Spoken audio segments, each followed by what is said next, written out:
Hello, good morning. I hope that everybody's well and had a good week. I've had a great week, both on a personal level and with Hands Across the Sea samplers as well. I've got lots and lots of walking in again with Bertie Boo, and we got in on, was it Monday?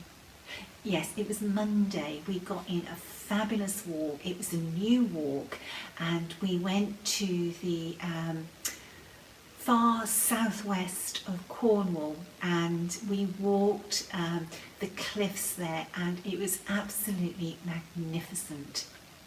We went to the village of St Just and parked up, and then we did just over 7 miles, and we climbed 98 floors. I wished we'd got to 100 though. It was hard going, the weather wasn't very nice, and we were walking with the wind against us, and when we were climbing up the inclines on the the coast path, it was hard going against the wind. What else have I done? Tuesday I had a package come from the Attic Needleworks, and it is always such a thrill. In the package was something that I have been waiting for such a long time. I think it was probably not last year, but maybe the year before, or maybe it was the very beginning of last year. Anyway, it was a long time ago. When I went to the attic, they had displayed on their counter a pair of scissors, but the scissors weren't available at that time to buy. They were available to order. And here are the scissors. They come in this really lovely red leather sheath, and these are the scissors.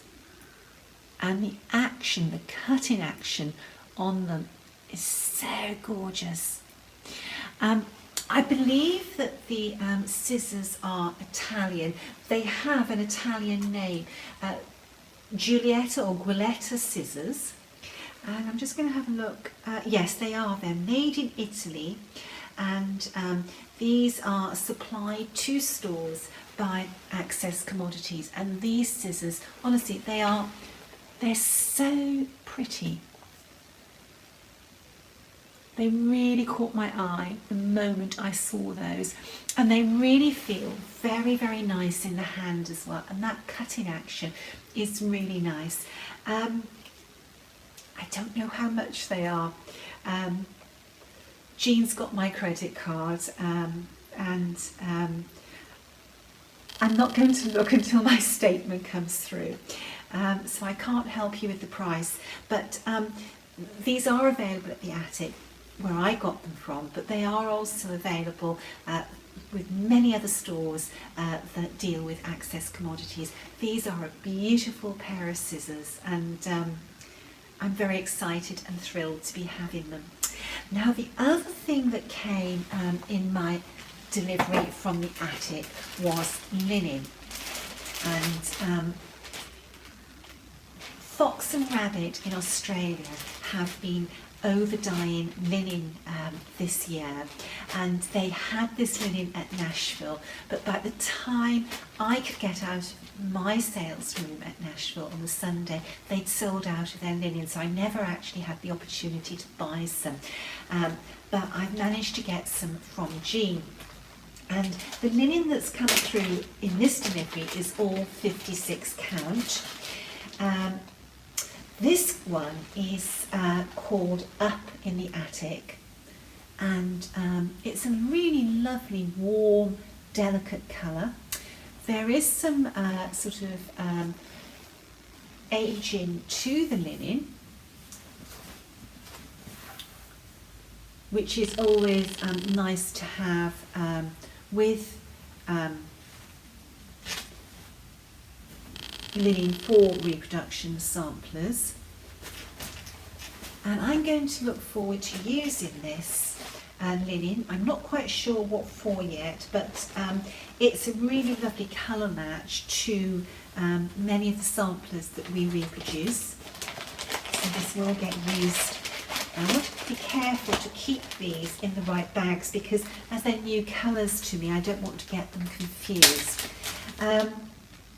This one, if I'm reading this right, is called Eureka. So there must have been a eureka moment when they were dyeing this linen. I should have got my DMC shade card. I'm not really organised today. My mind is on packing because I'm going away tomorrow. I'm going to have a couple of days on Dartmoor with one of my dear friends and Bertie Boo. We're going walking. The weather forecast isn't very nice, so we're going to be walking in the rain. So we need wet weather walking gear, which it doesn't bother us walking in the rain. As long as the mist doesn't come down and we get lost on Dartmoor, we do not want to make the 9 o'clock news. I think out of the 3 colours that have come from Fox and Rabbit, this is my favourite, and it's called Hog Bristle. There's a beautiful warmth to this linen. Really like this colour. That is a super colour, and Karen and Brendan have done so well, you know, with dyeing linen. They've brought some really lovely colours out, you know, these linens are available. I believe that Hoffman's are the distributors for Fox and Rabbit, so you know, with Hoffman's they get out around the world. Now I also had a piece of Lakeside linen come, and Lakeside's so precious. It's 5260 and it's vintage maple sugar, and it is gorgeous, really, really lovely. So thrilled with this, and this will be very, very carefully used because Lakeside is not easy to get hold of. I've been waiting for this for a long time. So those were the linens that arrived on Tuesday. They would have been here a little bit earlier, but they had to go through customs, which always delays things. I had one other thing come in the post this week, and to be honest with you, the week has merged into one. I can't actually remember which day, but I was so thrilled to receive the reproduction by Thy Needles Work, and it's Anna Maria Pollard's, and this is the first reproduction by Sharon, and I'm going to mispronounce Sharon's surname. It's Hufstler. Sorry very much, but I might have pronounced your name incorrectly, Sharon. So there's the booklet, and I hope that many of you will purchase this booklet from Sharon's Etsy site and support a new designer. So that's all I had come for purchases. What else happened in the week? Oh, we had some new releases. How could I forget our new releases?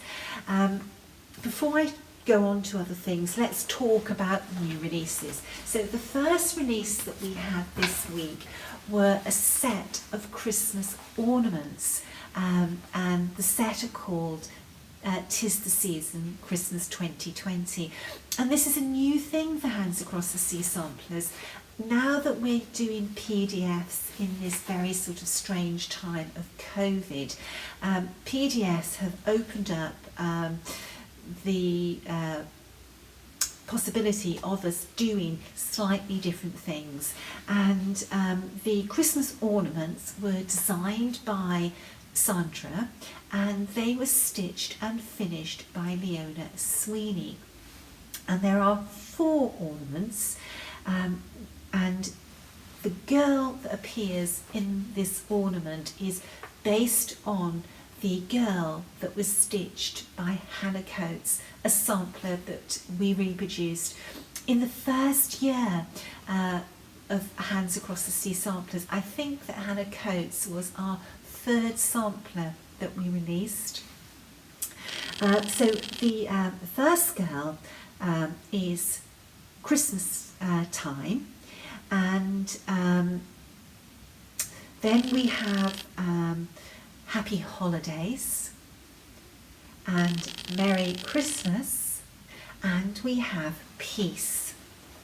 And I was so thrilled when this idea came to Sandra. She called it one of her shower moments, and it was great fun seeing Sandra take her idea, her concept for these ornaments and design them, and it was really lovely watching Leona stitch them.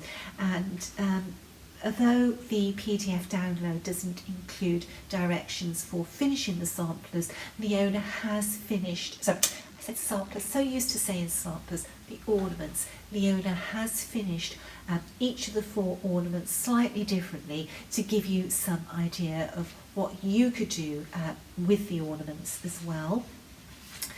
It's available as a PDF download on our website, and that's an instant download, and it is available through needlework stores that stock our PDFs.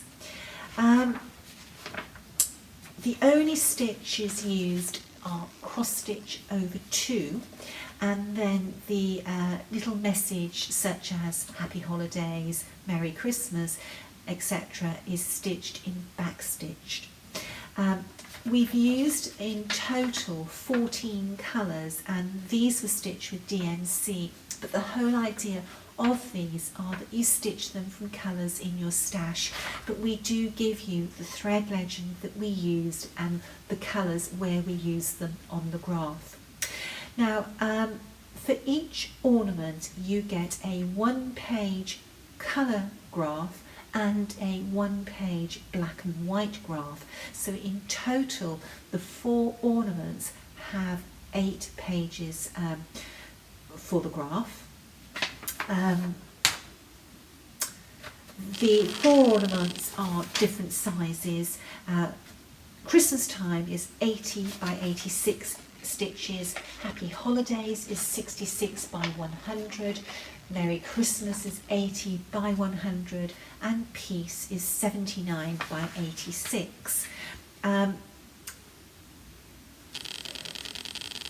just trying to think what else I could tell you about these. Really, it's all about being creative yourself. Leona added some beads. She put a pearl necklace on one of the girls, and she added red beads on the Christmas tree to replicate, to look like little baubles on the Christmas tree. And have fun. If you've got charms or ribbons or metallic threads, throw them in and create something that's really beautiful for your Christmas tree or to gift at Christmas. Now, the other sampler that we released were the sampler stitched by Clara and Maude Pincanel in 1881, and the little message that they gave on this sampler was hope and love. And I think that when you were an orphan in Victorian times, hope and love, if you could have that in your heart, then that might carry you through the whole experience of being an orphan and being in an orphanage. Now, these 2 girls were not only in an orphanage before they got to the orphanage, they were in a workhouse. And their story is one of hope and love, but it's a very sad story. The girls were 2 of 5 children of Jonathan and Rosina Picanel, and Jonathan, he died in 1871. Now, he was an innkeeper of the White Hart in Nettlebed, Henley-on-Thames. And when he died, he left an estate which was valued at £800 at that time, but that today was worth £95,000. And his widow Rosina inherited his estate, and she ran the inn and she also ran a farm of 52 acres, employing 2 men and 1 boy. So what went wrong for this family? Well, besides losing their father in 1871, in 1877 one of the children had died, and in 1878 their mother was admitted into the lunatic asylum, and within 2 months she died of heart disease. But just before she was admitted into the asylum, the 4 surviving children, that was Clara and Maude and their 2 brothers, were sent to the workhouse. And the workhouse they went to was the Henley Union Workhouse. And it must have been awful for this family to go to the workhouse. And it's very, very odd. There's something that very funny that went on here, because Rosina died in 1878, but her estate was not probated until 1904 by one of her sons when he was an adult. So that was 26 years after her death. But her estate, when it was probated in 1904, was valued at £1,767, and that was a lot of money. In today's money, that was worth over £216,000. So I wonder if there was a little bit of skullduggery that went on there, where the children were deprived of their inheritance. Anyway, if you had to go into a workhouse, Henley Grange, they may have been lucky that that was the workhouse that they went into, because the master of the workhouse when they were there was a Mr. Mortlake, and he is described as the inspector of the workhouse said that the master, Mr. Mortlake, took a great interest in the children's welfare, and he tried to mitigate their plight as far as possible. And we know that when they were in the workhouse, somebody took the time and trouble to try and find a better place for all 4 children.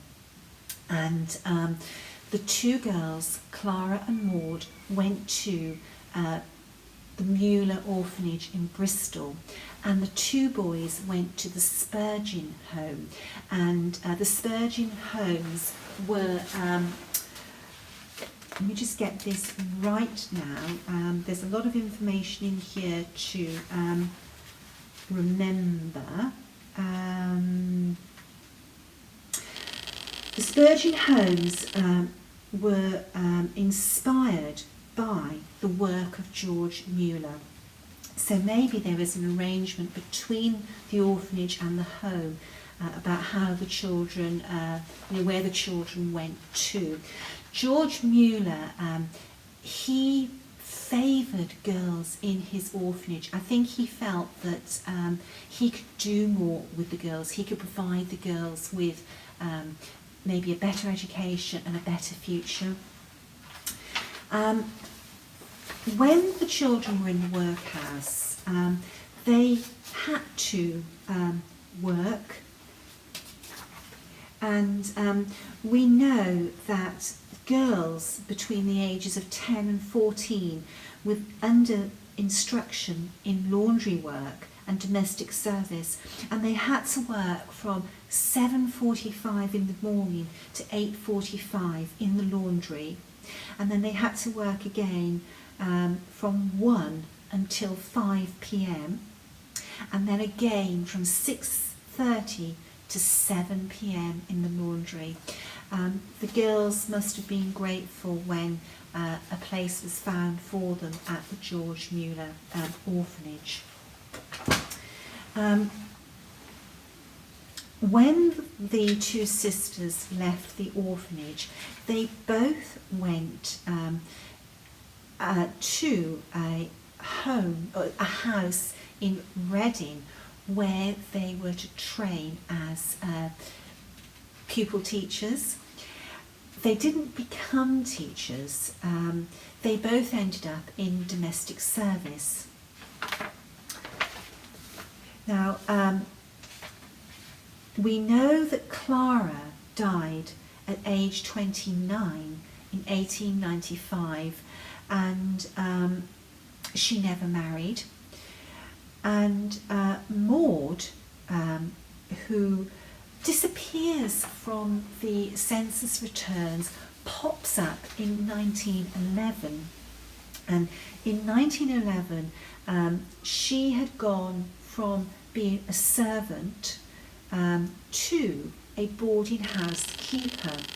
And we think that maybe when her mother's estate was probated in 1904, that she used some of her inheritance maybe to set herself up as a boarding house keeper. And she married at the age of 48 to a gentleman by the name of Chandos Swain, who was a 61-year-old widower and who was a saddler.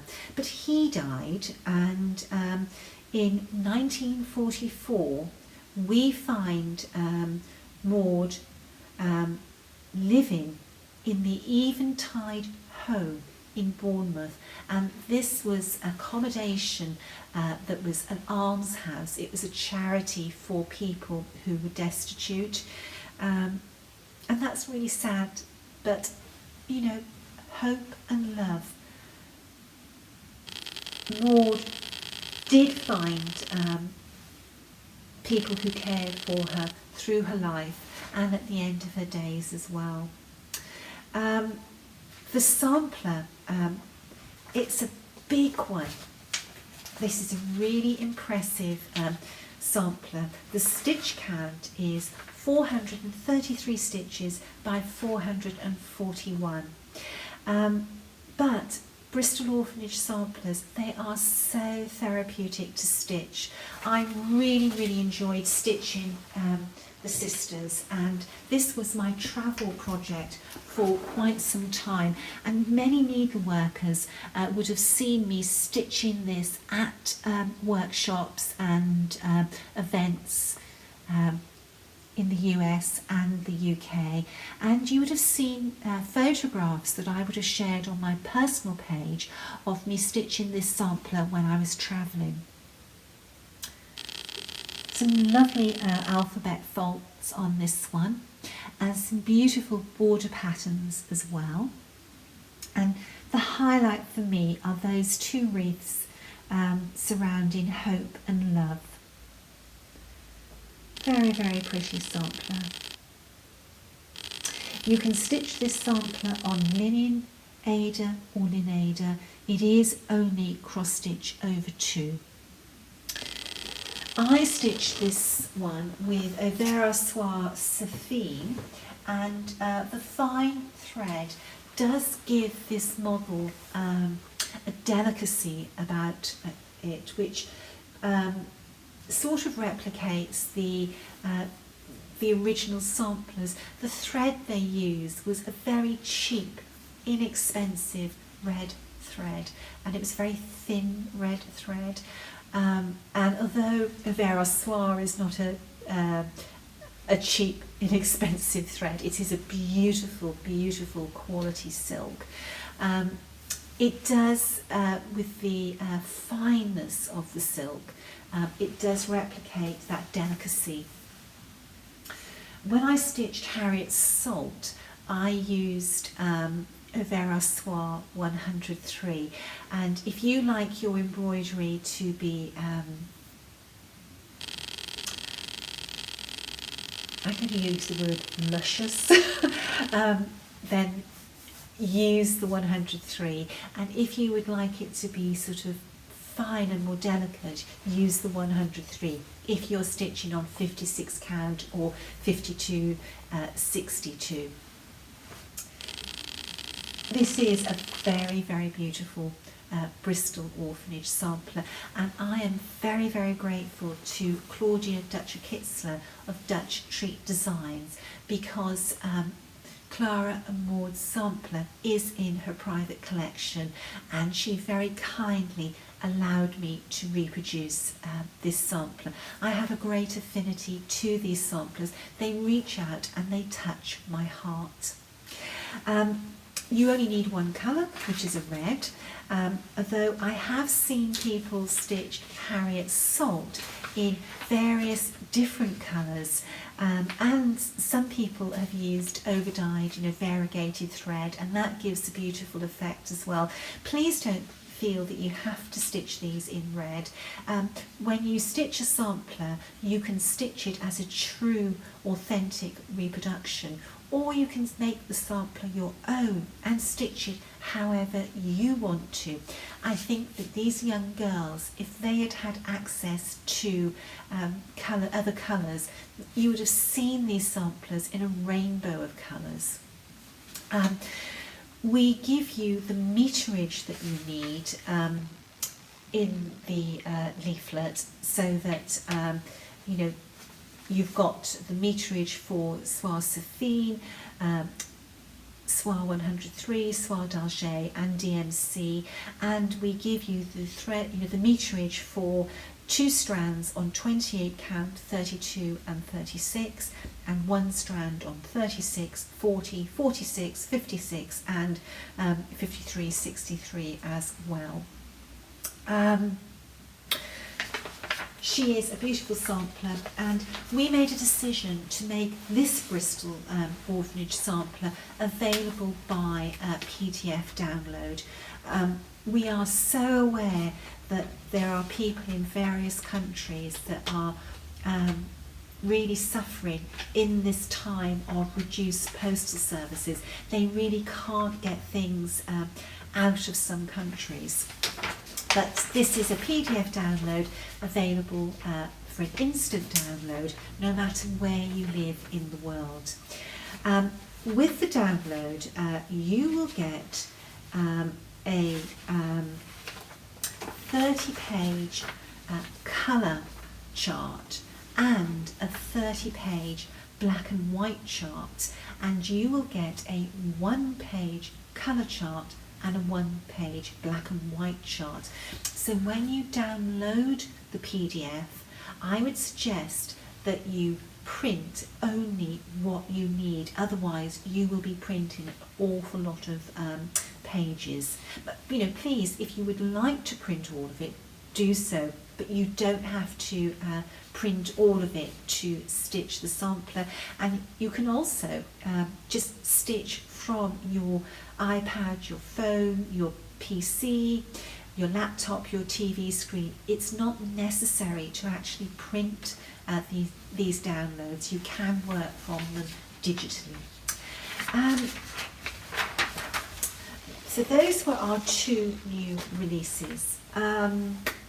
Stitch-wise, I haven't done a lot of stitching this week, but I have got some stitching in, and I've been working on Cicely Margaret Ingram. Here we are, and she is growing very nicely.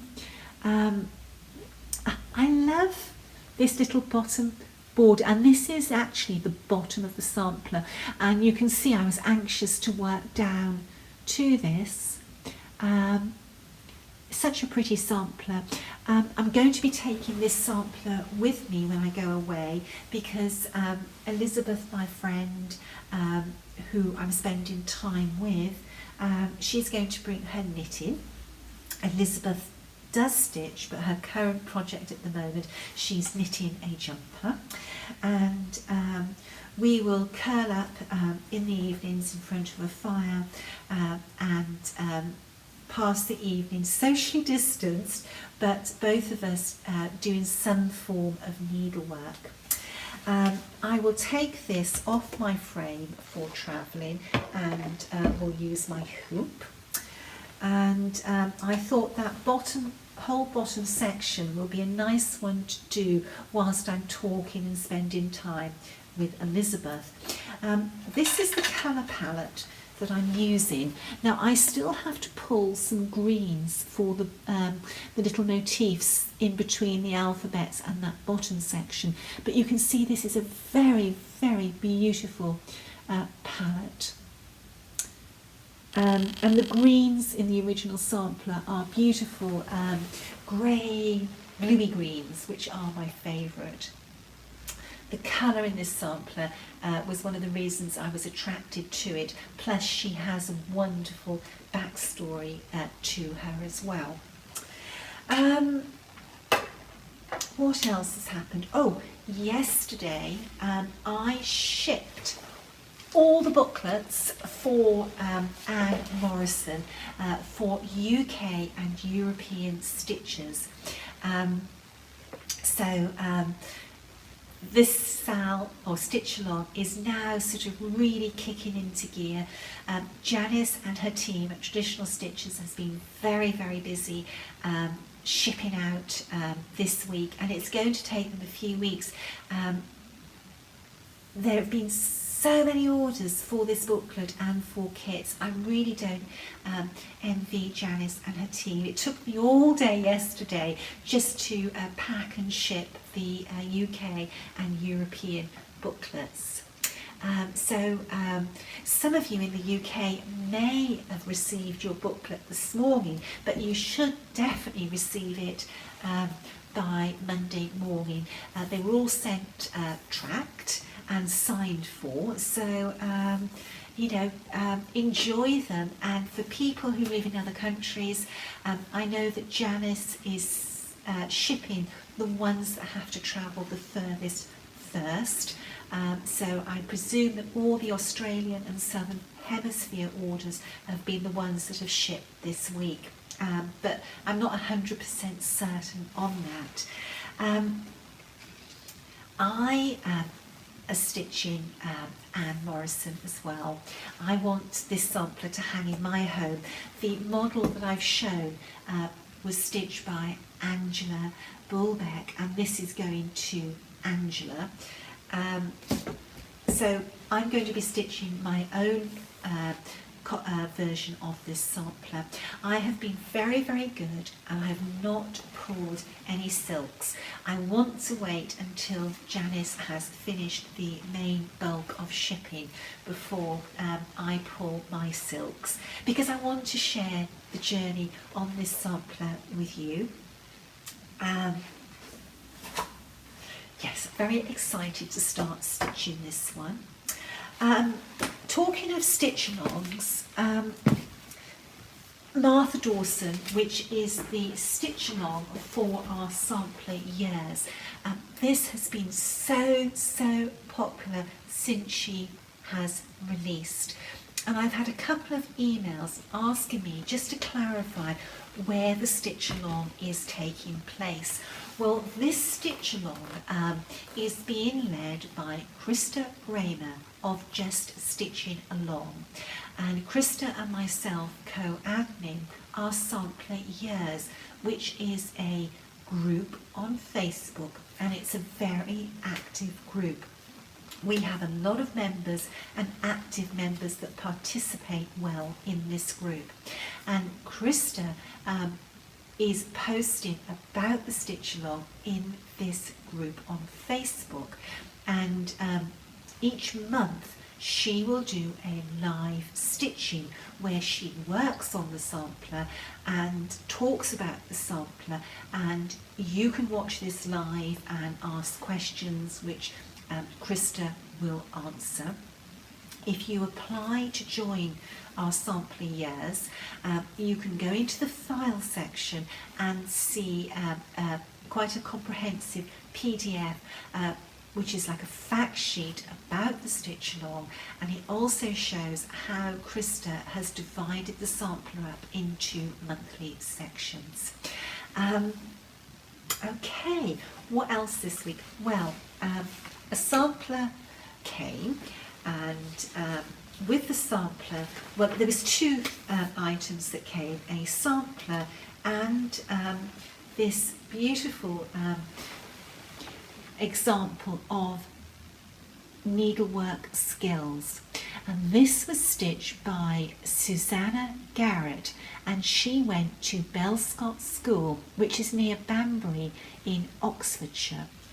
And there are examples of cross stitching on linen, and then there is some pleating, and there's some more pleating, and these stitches are absolutely tiny. There's an example of some darning and some patchwork and various versions of buttonhole, hemming and bullion stitch. And this was stitched by Susanna Garrett in 1873, and I'm sending this over to Sandra for her to add this to her collection. Sandra adores this type of work, and Susanna was somebody that we could find out a little bit about, and her father was a farm labourer. So they would have been a family of very little money, and her sewing skills were taught at Belscott School, which was a small school that was set up in this village, and the girls were taught needlework skills so that they could earn a living from the work of their own hands.